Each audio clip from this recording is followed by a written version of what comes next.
Hi children, second class పిల్లలందరికీ good morning నాన్న. Second class లో చూడండి, మనం టెక్స్ట్ బుక్ పేజ్ నెంబర్ 33లో చూడండి, ఆటగాళ్ళు, వాటగాళ్ళు, సావాసగాళ్ళు, హాస్యగాళ్ళు చెప్పుకున్నాం కదా. చెట్టు నుండి పూలు జలజల రాలాయి, మిలమిలా మెరిసాయి, జరజరా పాకుతుంది, గలగలా పాకుతుంది.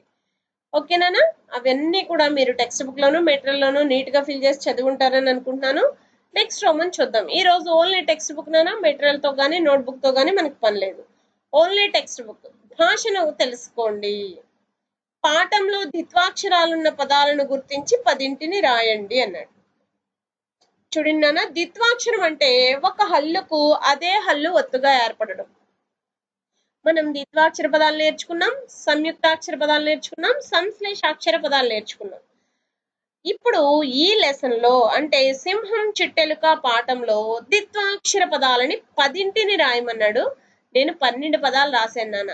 చూడండి, ఇక్కడ నేను రాశాను అన్నింటికి నీ, నాకి నా ఒత్తే వచ్చింది. నెక్స్ట్ చూడండి, దుప్పి, పా అనే హల్లుకి పా అనే అక్షరం ఒత్తుగా ఏర్పడింది.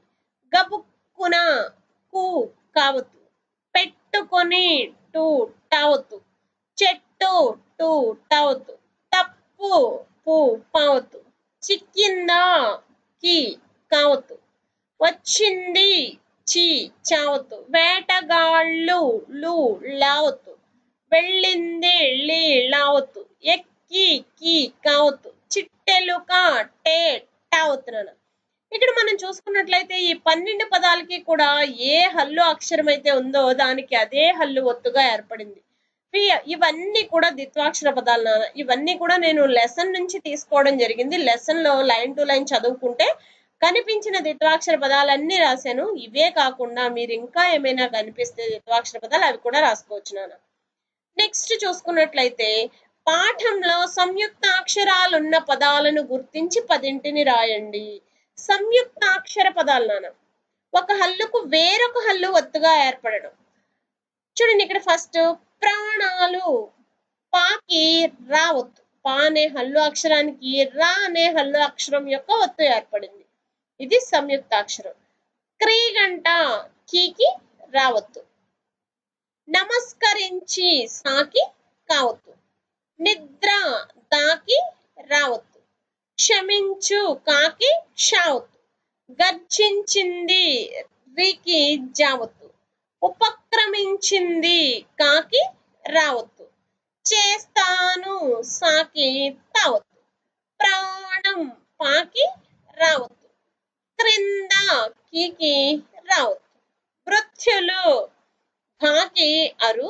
నెక్స్ట్ భ్రు, ఇది ఒత్తులోకి రాదు నాన్న. భాకి అరు అంటే భ మహాప్రాణాక్షర గుణింతంలో ఇది ఒక అక్షరం.